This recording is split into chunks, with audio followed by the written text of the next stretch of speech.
Hello and welcome to another session on methodology of literature. Today we continue with module 2, formalism. We did discuss formalism in the last class, and we also discussed defamiliarization, a concept brought in by Victor Slowski. It is otherwise called ostronymy. He named it, or he coined the term ostronymy, which means defamiliarization or estrangement. Now, we discussed what defamiliarization is, but let's have a quick recap of formalism.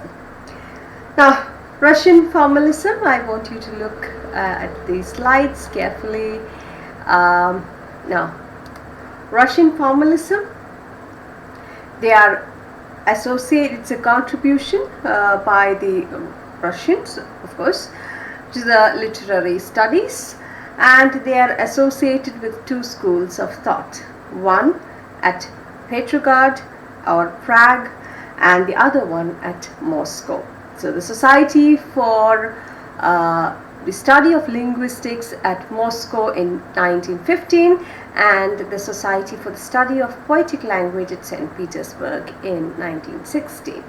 Now, there are also, other than there are also two schools of formalism, the Russian formalism, and also you have the French formalism as well. They were influenced by the Russian formalism, the French formalism also, but in England or in the European countries, we have the Anglo-American formalism, it is actually not known as formalism there, but it is known under the name New Criticism or Practical Criticism. Practical criticism in the UK and New Criticism in the US. Now it is, but you must remember that these two formalist schools had no connection with each other. They developed separately. They were not influenced. They did not influence each other. They developed separately. Okay, but both of them had similarities. Alright, so that one point you have to bear in mind.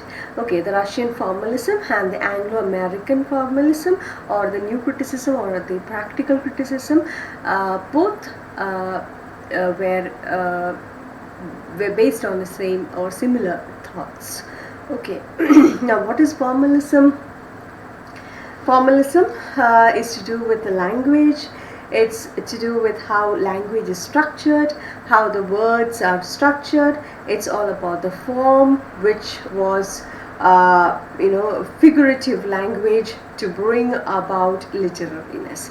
It was all about form of literature, how literature was structured, how language was structured, and what makes a work literary. It's all for them. It was all to do with the form.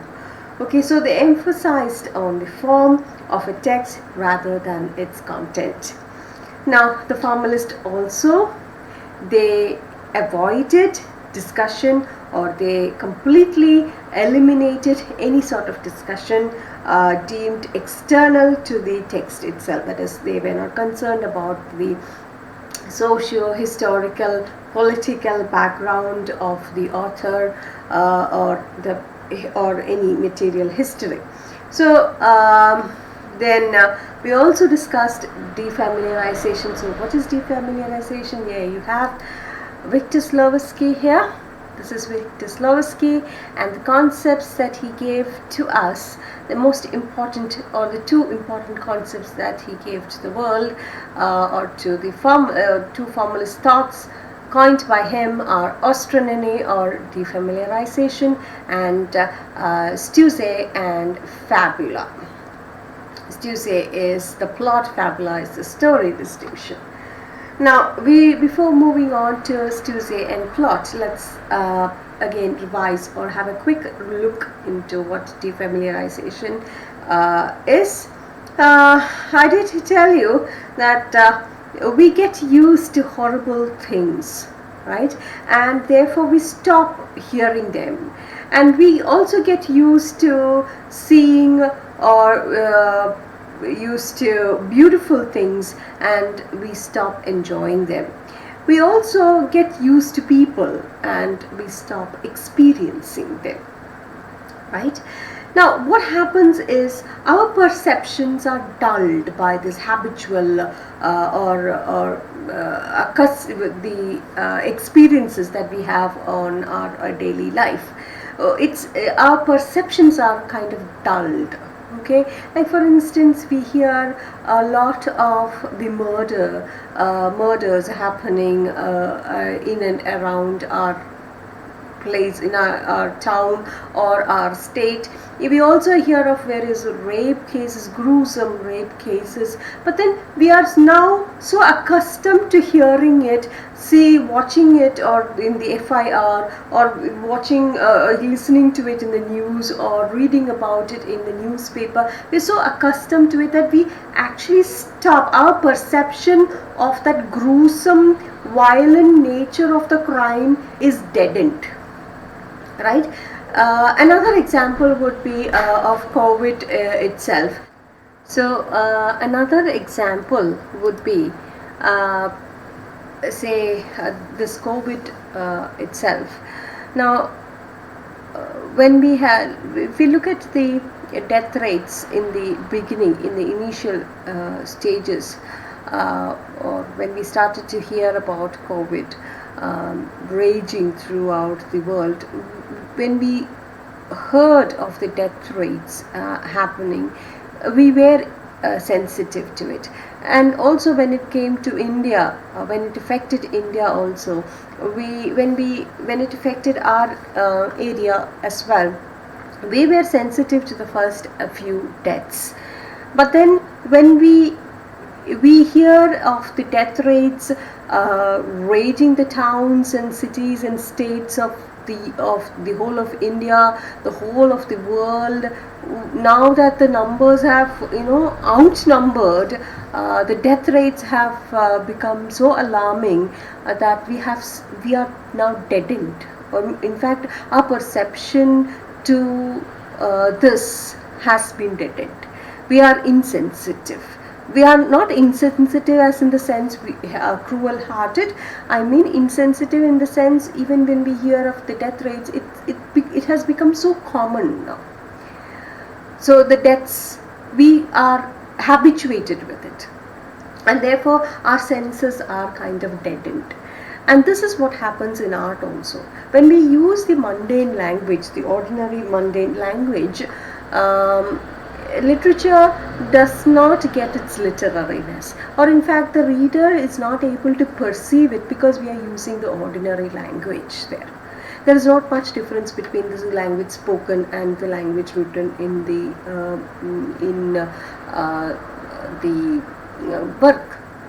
So according to the formalist, they feel that a work of literature, a work of art, even a work of art or literature should be used in such a way that it must give it should be set in a defamiliarized way, so that the readers or the viewers will be able to perceive it in a different light, or will be able to understand it better and appreciate the beauty of the work.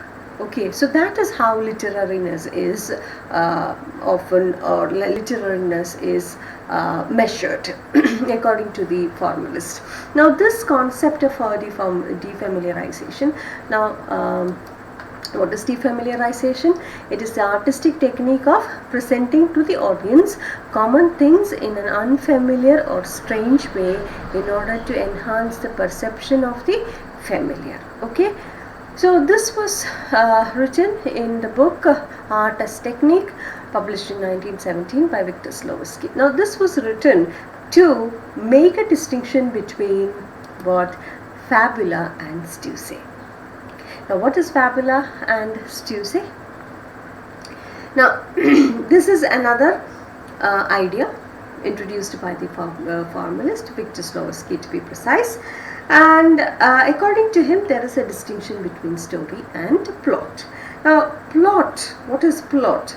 Plot, we all know that it is the constructedness of a story. That is how the story is put together. Okay, now so story, what then, so story is fabula, and the plot is the stew. What is the story? Story is fabula and the plot is stew. Okay, now if I am to go, I don't think I'll be able to, I'll try my level best to simplify it for you. So let's see. If you don't understand, do give me a call or do let me know. I shall try to simplify it further. Okay, this is the maximum I could get. I don't know how far you're going to, or you'll be able to understand it. Okay, so let's see. Now, fabula means raw material. Okay, and say you can take the example of atta, wheat. Okay, fabula is the raw material or atta. In order to make yummy soft chapati, what should you do? We have to add salt, water, we have to knead the dough, yes, and make it into a soft dough and then roll it out and then make it into a full-fledged or soft yummy chapati, right? So atta is the fabula. This what is it, the finished product that we have, the cooked yummy chapati that we have is the stew. Okay, so you have to, so when you have a story, it is just a skeleton, a thread. Okay, now you have to make something out of it. All right, you have to make something out of this raw material, and what you make is a real story, a good story, or a great story. So fabula is just an information. It is just a raw material, and I have to create out of it a great story, a good story.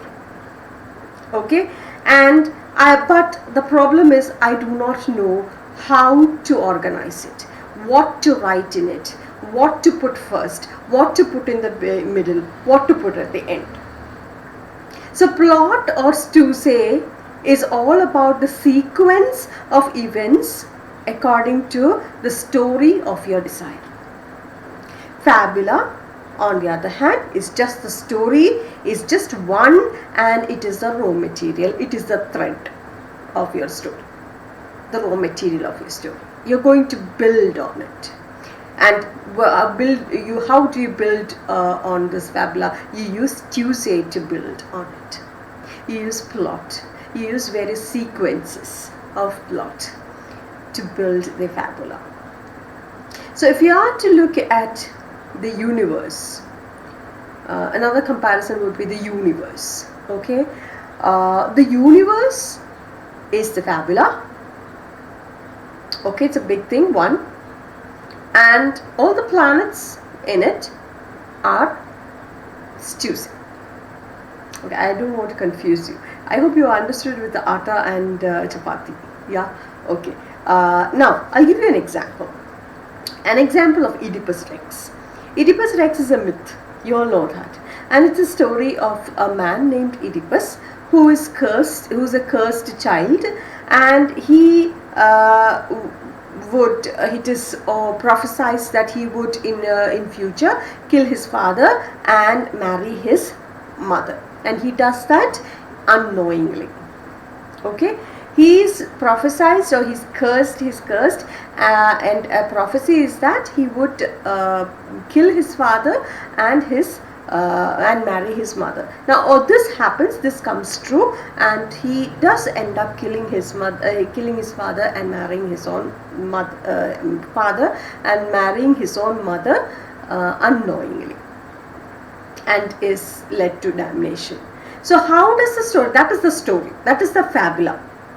Okay, a sequence of that's a fabula about the story about what it is, what is Oedipus Rex about. Alright, now you have to create, the writer has to create sequence of events to make this fabula into a great story. Now, how is Oedipus Rex structured?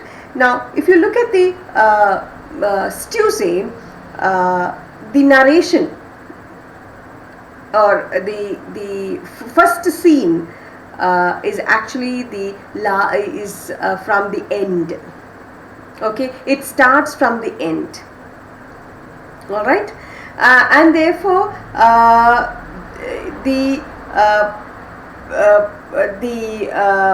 and then it progresses through flashback.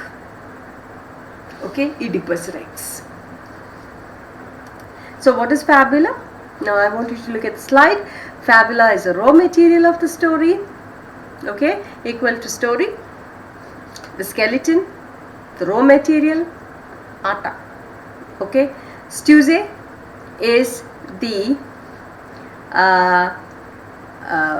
what is it? The way the story is organized, and that is the plot, and that is the chapati, the raw material. The finished product. Now, few examples are Oedipus Rex and Tristram Shandy. Now, Tristram Shandy, Lawrence Stern's Tristram Shandy, we shall be going in detail. But before we move on to Tristram Shandy, I want you to look at some of the movies which you may have seen. So one is Forrest Gump. Forrest Gump is a movie and also a novel by Winston Groom. And then Citizen Kane, it's also a movie. These are the best examples for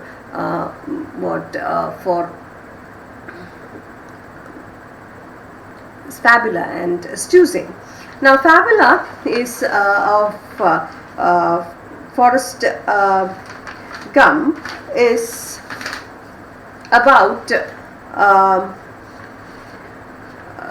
it actually opens it with the near ending of the story. You see the Forrest Gump sitting here in a bench waiting at the bus stop, and he waits for the bus, and you have him, Tom Hanks. He's one who is cast as Forrest Gump, and he speaks to various people who come, or the bus stop companions who stop there. Again, they are also waiting for the bus, and he narrates his story, and it begins actually from the end, and then it progresses through flashbacks. Okay, all right. So that's one example. Again, another example would be Citizen Kane. Citizen Kane begins with the death of the titular character, and he utters on his deathbed, he utters Rosebud. Okay, and the whole life of Citizen Kane is presented through flashbacks interspersed with a journalist's present time investigation of Kane's life. Okay, so the flashback scenes I also put here. Okay, these are best examples to understand fabula and Stuse. All right. So what Victor Slowinski tries to tell you of defamiliarization is, you can go through the linear message, the 3-act structure, where if you were to look at Forrest Gump, we could actually start, the director or the novelist could actually start from here, from the childhood of Forrest Gump, and then move on to the last scene of his story. This is actually the last scene of the story. Or when he writes it down, like, see, when we write about a life, it starts from childhood, right? If you can give the example of us, our life. Our life starts from the childhood, and then we grow up and become matured adults, right? So it takes a linear or a chronological order. So the writer could have also chosen the same order as that of life. The child starts from childhood and then moves on to the last scene where Forrest Gump is sitting waiting for the bus, right? But it starts differently. So that is a defamiliarization, a technique used by the writer to make our perception alert, to make us more alert, the readers more alert, so that they will be able to perceive the picture or see the picture from a different angle, and they will be able to appreciate it for its technique that is used. The technique makes that movie special. The way it is written, the way it is picturized, the way it is directed, okay, it makes the movie special. The same is the case with Citizen Khan, and same is the case with the other writings of literature as well. Okay, so if that's what I said, that if it's a 3-act structure, then it couldn't have become so popular. It would have been just an ordinary film. It wouldn't have caught the attention of the viewers. And since they have defamiliarized the setting, defamiliarized the structure, thus we are able to perceive it in a different light. So all these clips that you have here, these are the stews, the events, the sequence of events that are put, where the writer decides where to put what. Whether he wants to start from the middle, whether he wants to start from the end, whether he wants to start from the beginning, whether he goes for a flashback, whether he goes for a fast forward. All that depends on how the writer wants his story to be viewed or taken by, according to his story. And only it is mostly the sequence of how he puts his story together, how he puts his stews together into the fabula is what counts, is what that makes the whole story a great story. Now for the short, we'll just have a short look into what makes Lawrence Stern's Tristram Shandy loved by the formalist. According to the formalist, Tristram Shandy is the best example for defamiliarization, and also basically because it's not about Lawrence Stern did not very much mind about trying to portray reality, but rather he gave more importance or focus on the forms, the literary forms, and that makes Tristram Shandy special. That makes it literary according to the formalists. And now, well, this is also the book that is taken by the rest of the or the other formalists as well, to prove various other formalist techniques as well. So let's have a quick look into, we won't be able to, this is a big voluminous book, and therefore I won't be able to deal with the whole thing. I'll just give you important parts where you will just be able to get only a peripheral view of what Tristram Shandy is about. Now, it purports to be a biography of the eponymous character Tristram Shandy. Its style is marked by digressions, double entendre, and graphic devices. Now, the book, though narrates the story and birth of Tristram Shandy, Shandy is not born until book 3 of the novel, or volume 3, and Tristram is here the narrator as well. Now, it is all this this novel is all to do with domestic upsets and misunderstandings. Um, well, it here the narrator finds himself thinking or discoursing at length or writing about several things going on in his household, or he also finds himself discoursing at length on sexual practices, insults, philosophies, warfare, one's personality, and so on. Though a biography of Shandy, the narrator and the commentator, this book contains very little about Tristram Shandy. The book is about him. He himself is the narrator and the commentator, but it contains very little of his life. The vital question by, now there's one scene where Tristram Shandy's mother, during the sexual intercourse with his father, asks, in the middle of their very passionate love, she asks, have you forgotten to wind up the clock? Have you forgotten to wind up the clock? And this is an example of the temporal displacement in the narrative. Okay, this happens when they are going to create Tristram. They are about to make a baby and they are in a very passionate feel. At that time, the mother asks a question which has absolutely nothing to do with what they are doing. And it is a question, have you forgotten to wind up the clock? That's what she asks.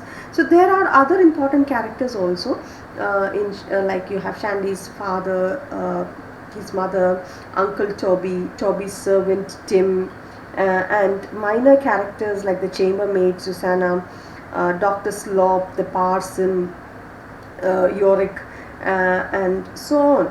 Now, firstly, while still, one more thing I would like to mention is when he was still, say, a small person inside the sperm of his father. You can, how to put it? Yeah, it starts from that narration.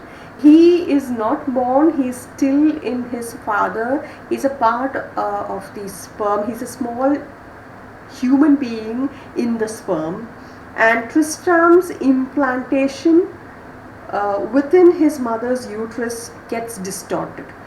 Why? Because of this question that she asks, this mother's question that she asks of winding the clock while they were having a sexual intercourse results in distraction and annoyance of father, and thus it led to disruption of a proper balance of all things that is necessary to produce a good baby, a good child, a well-favored child. Okay, so you see this kind of narration which has never been adopted by anybody before him. This book was written in 1759. It was published in 1759. So way before him, nobody wrote or thought of such a type of narration. So it becomes a new genre, a new style of writing. Okay, a first in the make, you can say. Not even Shakespeare or other great writers were able to come up with such a type of writing. Okay, then another instance is his father had a lot of theories. Okay, and he believed in all those theories. He felt that a large nose was important for a man in making his life. if a person has a large nose, or then he will become successful in his life. But what happens is the idea of this idea gets crushed, because during the time when Tristram's mother was giving birth to him, it was a difficult birth, and Dr. Slop, when he used his forceps, he accidentally crushed the baby's nose. And so what happened was that Tristram was born with a crushed, small, tiny nose. Okay, nose was crushed. His nose was crushed by Dr. Slop's forceps. Next, another instance is his father's theories on names. He believed that name had a lot of or enormous influence over a person's nature and fortune, and therefore he tried to name the child Trismegistus. Okay, Trismegistus is the name after a mythical Hermes Trismegistus, who is the author again of the Hermetic Corpus, a sacred text which is based on Hermeticism. It's all about, it's a sacred text, a kind of religion, okay, a kind of philosophy about how the universe is made, about the laws governing the universe, about the religious or the sacred thing called God. Okay, so it's a kind of religious, a sacred philosophy. Again, it has a lot to do with the Western philosophy also. We are not going to go deep into that because I'm not very sure of it, so I do not wish to. But it has a lot to do with the Western philosophy and also the Western religious sacred texts. Anyway, what happened was, father was he believed in the right education. He kept writing about how education should be imparted and all that, and he was very much specific that he wanted his son to become a great person, and he wanted to name him Trismegistus. But what happened was, Susanna, the maid, the chambermaid, she wrote it as Tristram. Okay, she could not write it down as Trismegistus, and she wrote it as Tristram. Okay, she mangled the writing, and Tristram was written, and she gave it to the curate, and later the child is christened as Tristram. Now what is the meaning of Tristram? Tristram meant sorrowful, a man doomed to live a life of woes, and thus he is cursed with an inability to comprehend the causes of his misfortune. Lots of mishaps happen, and these mishaps are said from a defamiliarized manner. Example, as a toddler, Tristram suffered from accidental circumcision when Susanna let a window sash fall as he urinated out of the window as his chamber pot was missing. See, the writer uses a defamiliarized setting to tell us of an accident which is narrated as a casualty, a horrific, terrible accident which would not have had an effect because such accidents happens to toddlers. Such accidents if it was explained in a very ordinary, it's not about accidents happening, it's also about how it is explained. If it was just explained in a very ordinary way, or if the incident was just ordinary, an accident leading to circumcision, and if it was mentioned in that way, then it would not have the effect. Whereas when it is mentioned in this defamiliarized manner, it gets the attention of the audience, okay, or the readers. So thus the audience perceive it fully, then partially reading and feeling nothing. So that's with the fabula and stuse. I hope you understood. Okay, so uh, after this we shall be moving on to motifs, but that we shall do in the next video. Motifs by Boris Tomaszewski. So that in the next video. So until then, stay safe and happy learning. Thank you.